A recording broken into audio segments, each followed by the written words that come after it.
Hey everybody, Jake here again. What we have here is a 2017 Ford Mustang with 4 cylinders, and it's got the EcoBoost engine. What we're going to do is we're going to change the interior cabin air filter.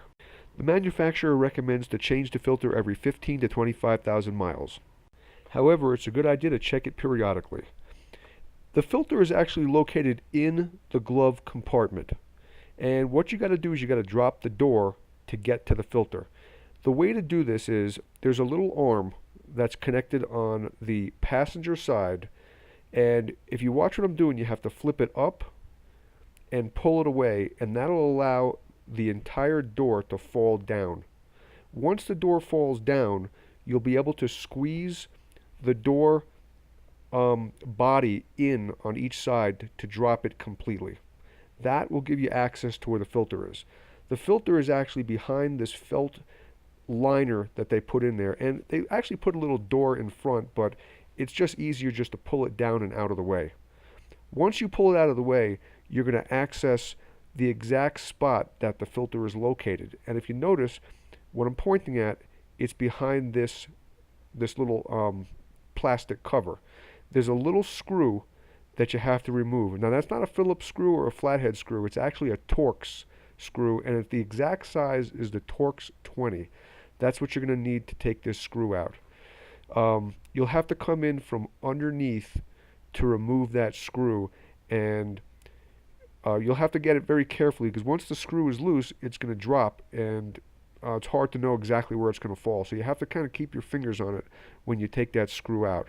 And if you could see here closely, I actually caught the screw at the moment where it was about to fall. This is like, I don't know who can do much better than that, but anyway, I got it. You're going to pull that door off, and inside there, you're going to access your filter. And you'll pull the filter out just like that. And before you replace it, you can always check it to see what it looks like. And if it's got any dirt in it, you can knock it out. If it's less than 15,000 miles or so, you could probably just knock the dust out of it, knock the dirt out of it, maybe run a vacuum over it and put it back in. If you can see light through it, generally these filters are still pretty good. If you can't see light anymore, if it's just so dirty, you could be the judge. You basically want to put that thing, you want to replace that filter at that point. Notice there's an arrow. That arrow directs the air. You want to put the filter in the right configuration, because if the filter is put in correctly, it might not filter the correct way. So make sure that the arrow in the filter points upward, and that is going to show basically that the air is going upward through the system. Once the filter is pushed back in, you're going to put the cover back on. Now in this case, we just kind of checked it, knocked the dust out of it a little bit, because the car only has about 7,000 miles on it. And we put the filter back in. But if the filter was bad, of course, you'd replace it. We recommend, of course, the Motorcraft parts, but you know what? It's just an interior cabin air filter. You could probably go to Pep Boys or AutoZone or something like that and pick yourself up a filter. This is not as critical as an engine air filter. Once you get that filter in, make sure you get that cover back on. There's a couple little tabs, 2 or 3 little tabs on the bottom of that cover that have to fit in. And once you put it in, you're going to swing it up. There's the little screw. You could see it's not a standard screw, and it's that Torx 20 I was telling you about. And you're going to line that thing up, get your screwdriver in from the bottom, and tighten that filter up.